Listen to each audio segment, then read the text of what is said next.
El demonio de la perversidad. Edgar Allan Poe.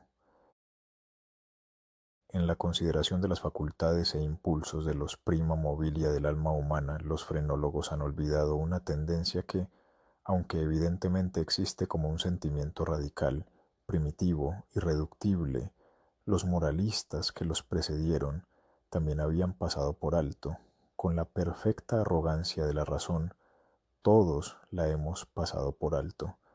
Hemos permitido que su existencia escapara a nuestro conocimiento tan solo por falta de creencia, de fe, sea fe en la revelación o fe en la cábala. Nunca se nos ha ocurrido pensar en ella, simplemente por su gratuidad. No creímos que esa tendencia tuviera necesidad de un impulso. No podíamos percibir su necesidad. No podíamos entender, es decir, aunque la noción de este primum mobile se hubiese introducido por sí misma, no podíamos entender de qué modo era capaz de actuar para mover las cosas humanas, ya temporales, ya eternas.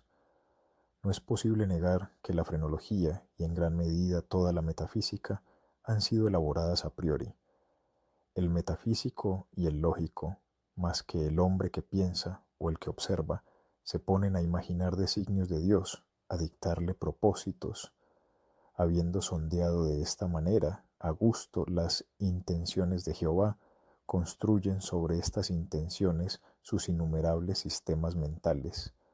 En materia de frenología, por ejemplo, hemos determinado, primero, por lo demás era bastante natural hacerlo, que entre los designios de la divinidad se contaba el de que el hombre comiera. Asignamos, pues, a éste un órgano de la alimentividad para alimentarse, y este órgano es el acicate con el cual la deidad fuerza al hombre, quieras que no, a comer. En segundo lugar, habiendo decidido que la voluntad de Dios quiere que el hombre propague la especie, descubrimos inmediatamente un órgano de la amatividad. Y lo mismo hicimos con la combatividad, la idealidad, la casualidad, la constructividad, en una palabra, con todos los órganos que representaran una tendencia, un sentimiento moral o una facultad del puro intelecto. Y en este ordenamiento de los principios de la acción humana, los Spurzheimistas, con razón o sin ella, en parte o en su totalidad, no han hecho sino seguir en principio los pasos de sus predecesores, deduciendo y estableciendo cada cosa a partir del destino preconcebido del hombre y tomando como fundamento los propósitos de su Creador.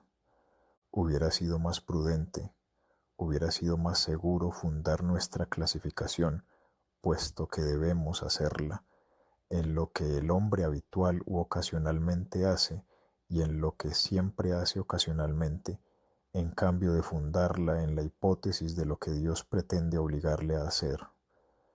Si no podemos comprender a Dios en sus obras visibles, ¿cómo lo comprenderíamos en los inconcebibles pensamientos que dan vida a sus obras?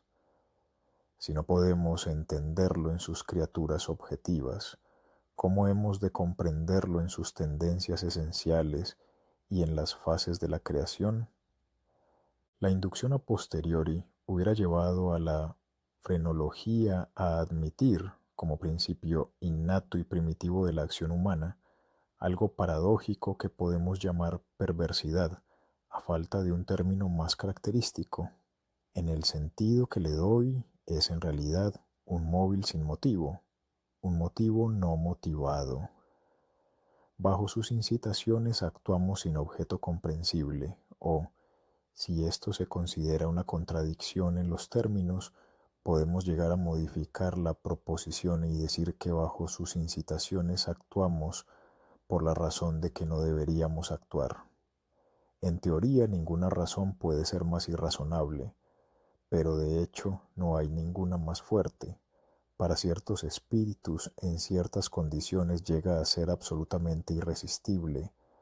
Tan seguro como que respiro, sé que en la seguridad de la equivocación o el error de una acción, cualquiera reside con frecuencia la fuerza irresistible, la única que nos impele a su prosecución. Esta invencible tendencia a hacer el mal por el mal mismo no admitirá análisis o resolución en ulteriores elementos. Es un impulso radical, primitivo, elemental.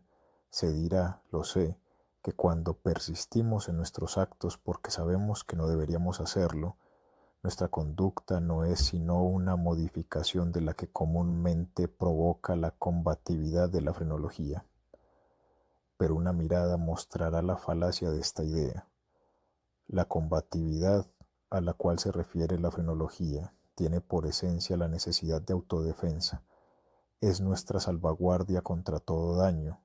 Su principio concierne a nuestro bienestar, y así el deseo de estar bien es excitado al mismo tiempo que su desarrollo. Se sigue que el deseo de estar bien debe ser excitado al mismo tiempo por algún principio que será una simple modificación de la combatividad, pero en el caso de esto que llamamos perversidad, el deseo de estar bien no solo no se manifiesta, sino que existe un sentimiento fuertemente antagónico. Si se apela al propio corazón, se hallará, después de todo, la mejor réplica a la sofistería que acaba de señalarse. Nadie que consulte con sinceridad su alma y la someta a todas las preguntas estará dispuesto a negar que esa tendencia es absolutamente radical. No es más incomprensible que característica. No hay hombre viviente a quien en algún período no lo haya atormentado. Por ejemplo, un vehemente deseo de torturar a su interlocutor con circunloquios. El que habla advierte el desagrado que causa, tiene toda la intención de agradar, por lo demás es breve, preciso y claro. El lenguaje más lacónico y más luminoso lucha por brotar de su boca. Solo con dificultad refrena su curso. Teme y lamenta la cólera de aquel a quien se dirige. Sin embargo, se le ocurre la idea de que puede engendrar esa cólera con ciertos incisos y ciertos paréntesis. Este solo pensamiento es suficiente. El impulso crece hasta el deseo hasta el anhelo hasta una ansia incontrolable, y el ansia, con gran pesar y mortificación del que habla y desafiando todas las consecuencias, es consentida. Tenemos ante nosotros una tarea que debe ser cumplida velozmente. Sabemos que la demora será ruinosa.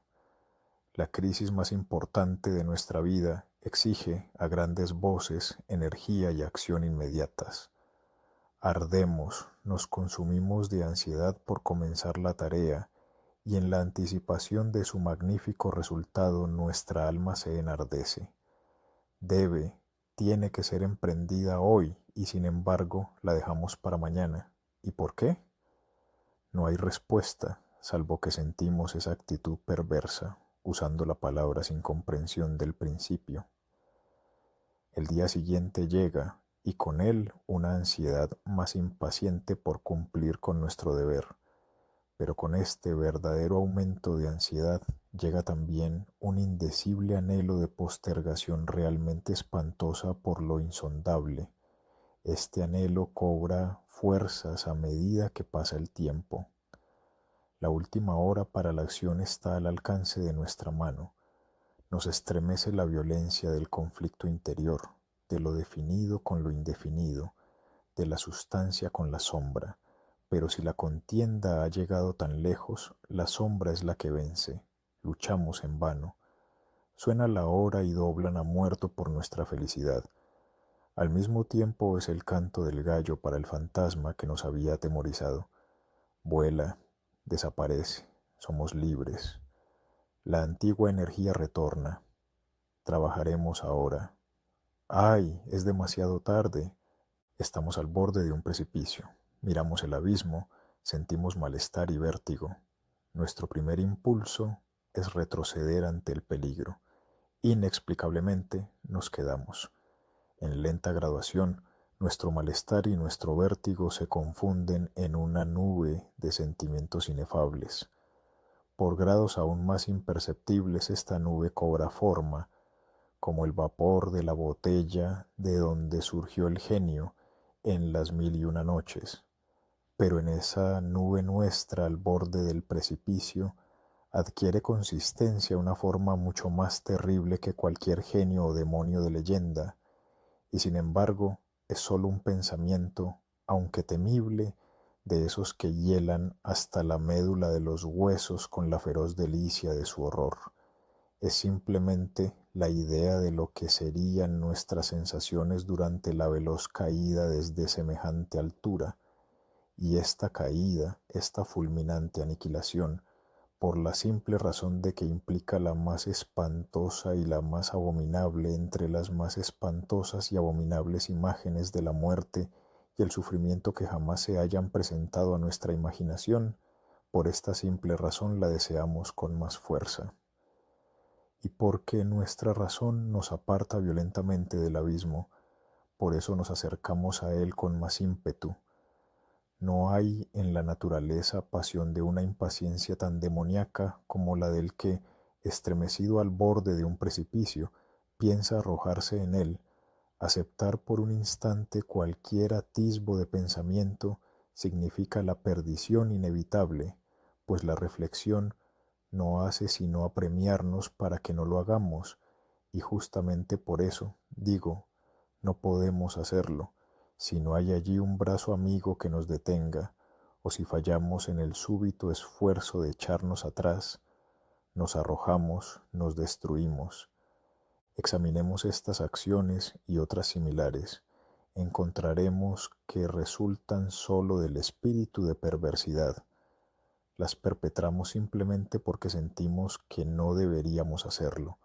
Más acá o más allá de esto no hay principio inteligible, y podríamos en verdad considerar su perversidad como una instigación directa del demonio si no supiéramos que a veces actúa en fomento del bien.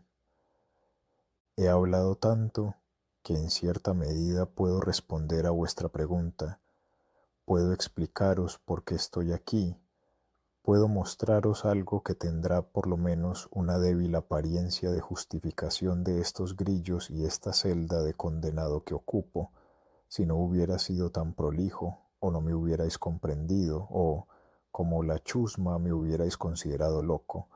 Ahora advertiréis fácilmente que soy una de las innumerables víctimas del demonio de la perversidad.